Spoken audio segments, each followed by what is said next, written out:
DIS की ओर से भारत के प्रमुख गवर्नर जनरल तथा वायसराय ऑफ इंडिया पर शुरू हो रही इस नई सीरीज में आप सभी का स्वागत है।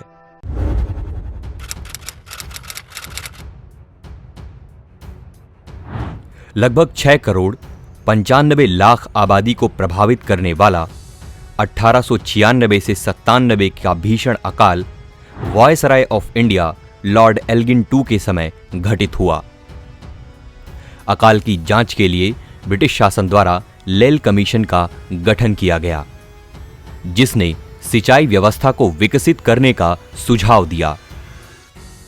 वायसराय एल्गिन के समय लोग न सिर्फ भीषण अकाल बल्कि कई संक्रामक रोगों से भी जूझ रहे थे, जैसे कि पूना में फैला 1897 का ब्यूबोनिक प्लेग।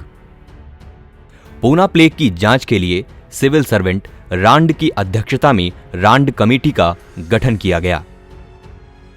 रांड कमेटी द्वारा महामारी से निपटने के लिए दिए गए सुझाव में ब्रिटिश सैनिकों को घर घर जाकर संक्रमित लोगों का सर्च ऑपरेशन करना था। लेकिन इस सर्च ऑपरेशन के नाम पर अंग्रेजों के सिपाहियों ने अपने अपने तरीकों से लोगों का शोषण करना शुरू कर दिया। अंग्रेजी सिपाहियों द्वारा आम जनता पर ढाए जा रहे जुल्मों के प्रतिशोध में चापेकर ब्रदर्स ने, जिसमें से दामोदर, बालकृष्ण और वासुदेव ने सन 1897 में 2 ब्रिटिश अधिकारियों रांड और एरेस्ट की हत्या कर दी। स्वतंत्रता सेनानी बाल गंगाधर तिलक ने भी सर्च ऑपरेशन के नाम पर अंग्रेजी सैनिकों द्वारा किए जा रहे अत्याचारों की निंदा की थी। माना जाता है कि इस दौर में भूखमरी, अकाल और संक्रामक रोगों से लगभग 10 लाख लोगों की मृत्यु हो गई थी। बंगाल, जो अब लगभग 7 करोड़ 80 लाख आबादी वाला ब्रिटिश इंडिया का सबसे बड़ा एवं महत्वपूर्ण प्रोविंस बन चुका था, इसी दौरान तेजी से साक्षर हो रहे बंगाल के नेताओं के द्वारा बंगाल में इंडियन नेशनल मूवमेंट की मजबूत नींव डाली जा रही थी। अंग्रेजों की आंख में खटकती बंगाल की बढ़ती हुई राजनीतिक गतिविधियों को कमजोर करने के उद्देश्य से viceroy of India Lord Curzon की नीतियों द्वारा बंगाल का विभाजन सन 1905 में किया गया। यह विभाजन अंग्रेजों की डिवाइड एंड रूल पॉलिसी का ही एक रूप था। इस बात की पुष्टि कर्जन के ही एक कथन द्वारा हुई है, जो है कि Congress is tottering to its fall and one of my greatest ambitions while in India is to assist in its peaceful demise. Indian national movement के दौरान इंडियन यूनिवर्सिटीज और कॉलेज अंग्रेजी सरकार की नीतियों के खिलाफ आवाज उठाने का एक माध्यम बन चुके थे, और इसी वजह से कर्जन ने इंडियन यूनिवर्सिटीज एक्ट 1904 पारित कर यूनिवर्सिटीज और कॉलेजों पर नियंत्रण करना शुरू कर दिया। यह एक्ट कर्जन द्वारा ही थॉमस रेले की अध्यक्षता में गठित किए गए यूनिवर्सिटीज कमीशन 1902 के सुझावों द्वारा लागू किया गया था।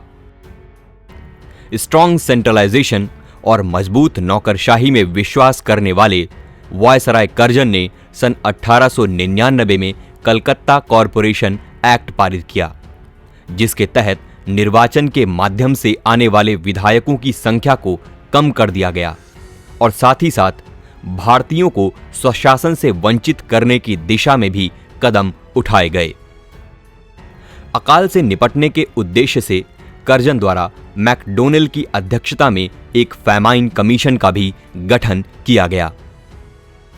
सन 1901 में ही कर्जन की सरकार द्वारा नॉर्थ वेस्ट फ्रंटियर प्रोविंस का गठन किया गया। सन 1902 में पुलिस एडमिनिस्ट्रेशन को परखने के उद्देश्य से कर्जन ने सर एंड्रयू फ्रेजर की अध्यक्षता में एक पुलिस कमीशन का गठन किया। प्राचीन धरोहर के प्रति लगाव रखने के चलते कर्जन ने एंशिएंट मॉन्यूमेंट्स प्रिजर्वेशन एक्ट 1904 पारित किया। ब्रिटिश सरकार के गलत कारनामों का खुलासा को रोकने के लिए कर्जन द्वारा सन 1904 में ऑफिशियल सीक्रेट्स एक्ट में अमेंडमेंट कर उसे और कठोर बना दिया गया।